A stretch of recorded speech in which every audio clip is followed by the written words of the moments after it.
यकीन की तलाश। रात का सुकून बस्ती पर छाया हुआ था। परिंदे अपने घोंसलों में सो चुके थे और गलियों में महज हवा के हल्के झोंके चल रहे थे। बस्ती के किनारे एक छोटा सा मकान था जिसके कच्चे सहन में एक चिराग जल रहा था।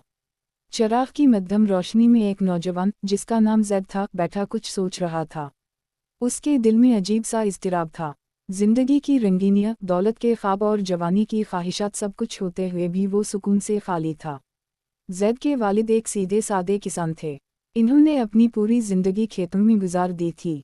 वो हमेशा बेटे को ये नसीहत करते रहते, बेटा, दुनिया की हकीकत धोखे के सिवा कुछ नहीं, असल जिंदगी तो आखिरत है। अगर वहाँ के लिए तैयारी कर ली तो ये दुनिया खुद ब खुद आसान हो जाएगी। लेकिन जैद इन बातों को सुनकर अक्सर मुस्कुरा देता। वो सोचता कि ये सब पुरानी किताबों की कहानियाँ हैं, हकीकत तो वो है जो आंखों के सामने है। महफिलें, खेल तमाशे, बाजारों की रौनक, दोस्तों की हंसी मजाक, यही सब तो जिंदगी है।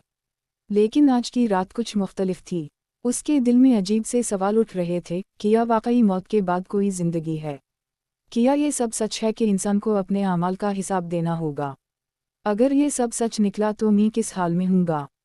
जैद ने चिराग को देखते हुए एक लंबी सांस ली। चिराग की लो जैसे उसके दिल की बेचैनी को बयान कर रही थी। अचानक उसे अपने दोस्त हसन की बात याद आई, जो चंद दिन पहले बीमार होकर फौत हो गया था। हसन की हंसी, इसके साथ गुजरे लम्हे, सब कुछ जैद के ज़हन में ताज़ा हो गए। वो सोचने लगा, हसन कहाँ गया? क्या वो ख़त्म हो गया या कोई और दुनिया इसका इंतज़ार कर रही है? यही सवाल उसे एक नए सफ़र की तरफ ले जाने वाले थे। अगले दिन जैद करीबी मस्जिद गया।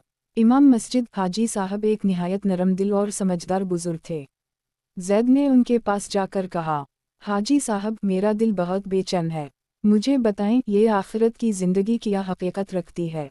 हाजी साहब ने मुस्कुरा कर कहा, बेटा, ये सवाल अगर दिल से निकले तो यकीन की पहली सीढ़ी तय हो जाती है। आखिरत की हकीकत वो दिन है जब सब इंसान दोबारा जिंदा होंगे और अल्लाह के सामने अपने अमाल का हिसाब देंगे। दुनिया की दौलत, ताकत और शान व शौकत सब वहीं रह जाएगी। वहाँ सिर्फ नेकियां साथ जाएंगी। जैद ने झिझकते हुए कहा, लेकिन हाजी साहब, मैंने कभी इसको अपनी आंखों से नहीं देखा। मेरा दिल मानता ही नहीं। हाजी साहब ने चिराग की तरफ इशारा करते हुए कहा, ये रोशनी देख रहे हो? अगर कोई तुमसे कहे कि ये बगैर तेल के जल रही है तो क्या तुम मानोगे? नहीं ना। उसी तरह दुनिया का ये निज़ाम भी खुद ब खुद नहीं है।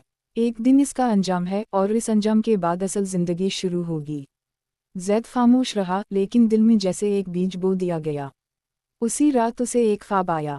इसने देखा कि एक सुनसान मैदान है जहाँ लाखों लोग जुमा हैं।